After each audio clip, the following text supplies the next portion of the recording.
It's been just over a month since the Russian invasion of Ukraine, yet almost a quarter of the country's population has been displaced. According to the UNHCR, 3.87 million people have left for neighboring countries, while 6.5 million are believed to be displaced within Ukraine. And that journey to safety is a long one. In many cases, families have to split due to martial law, which requires men aged 18 to 60 to stay in Ukraine. This has led to over half of Ukraine's children to be displaced, along with their mothers who had to say goodbye to their husbands and older sons. Joining us now to share her own journey from a Kyiv war zone hotspot near Kyiv is N, a mother who fled to safety with her two children and her own mother. And welcome to Forum Daily, and thank you so much for sharing your story with our viewers. Hi. Now, and from my most recent updates from UkraineNow volunteers, we know that you and your family are now safe in Germany with relatives. Can you walk us through how you were able to make it from this war zone in Kyiv to Germany? Our journey took for 1 week from Kyiv to Germany. We didn't want to go anywhere. We just want to sit at home. But I watched news in the evening time and saw that 18 months baby boy was killed. And then I realized that I should save my kids, my mom, and we just sit on next train next day and go to Lviv. After that, we are standing in a line with a lot of people for 8 hours to sit to a train to Poland. And then when we sit, it was filled out of people. We are just laid on the floor. We sleep there, and usually this road should be, I think, 2.5 hours, but we went, I think, 22 hours. It was very hard way for us. After our arriving to Przemysl, UkraineNow volunteers helped for us and found some room in Catholic monastery. We have rest there, have some food, and then we have a train to Berlin and next train to the south of Germany. Now we are in safe place. Well, we're glad to hear that you're safe. And now this path to safety was a dangerous one in of itself. You had to avoid active bombings and Russian attacks. So what did you see and experience along this journey?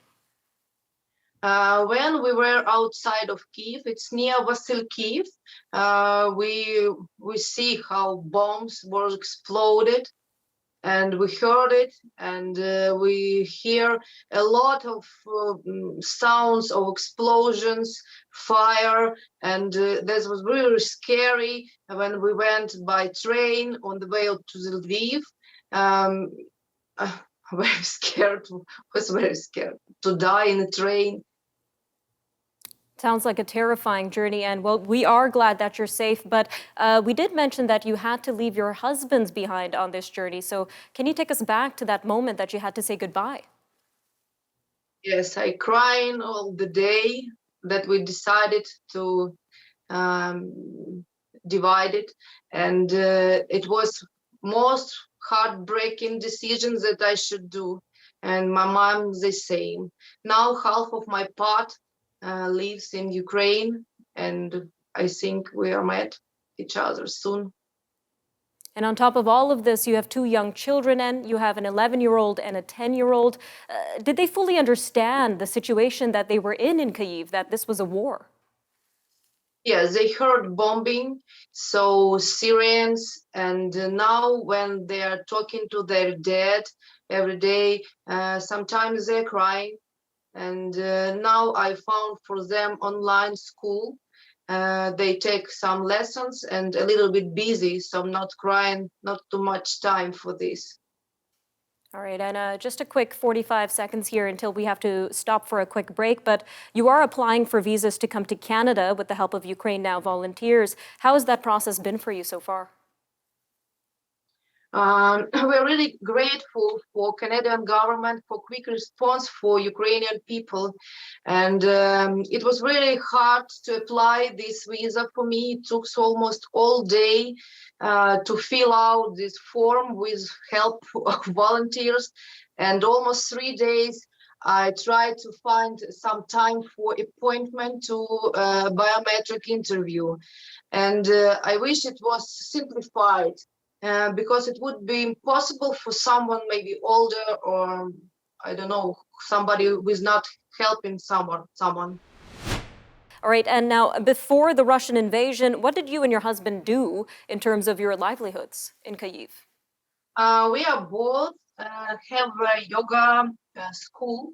We are both yoga instructors. My husband teach yoga instructors more than 30 years, and me teaching yoga for women maybe 15 years already. That's our job. And what were you and your family doing during the initial Russian attack on Kyiv? Can you take us back to that moment of realization that your home is under attack? Yes, it was early morning in the 5 o'clock. We heard sirens and then was sound of some explosion. Our children sitting under the tables, they was very scared. We just realized that we should do something. My sister called me and we decided to move outside of Kyiv, but our house outside of Kyiv is near Kyiv. It's not safe place, how we think. And I'm sure in that situation, it's hard to think about what to take with you as you're fleeing for safety. So what did you have to leave behind and say goodbye to when you and your family fled? Of course, it was really hard to leave all our lives. We leave all our hobbies, leave love people. We leave our husbands with my mom and a lot of friends and our cats, our houses. I think all our life left there. As you're saying, your entire life is left back at home in Kyiv, but we do know you're applying for visas to enter Canada. Something interesting that you mentioned is that you intend to return to Kyiv when it's safe, even though there might not be much to return to. So why return to Ukraine and when you have access to Canada or the United States? As soon as possible, we would like to back to we can recovery, rebuilding our country because this is our home. We would like to back, and because of our husbands and family reunion, it's very important to live in Ukraine for us. And have any of the other families that you may have met on your journey to Germany or to safety shared that sentiment that they want to return to Ukraine even if they have access to the United States or Canada?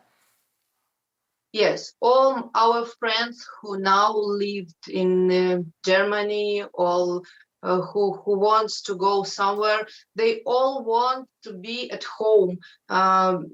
Just see the train, sit and went because our home is in Ukraine. All right, and well, if there is a message that you would want to share with our Canadian viewers when it comes to this refugee crisis, what would it be? We would like to thank you for sharing your houses, your kindness, and it's really counts for us a lot. Thank you. All right, and thank you again for joining us today and sharing your story with our viewers. Thank you. Thank you.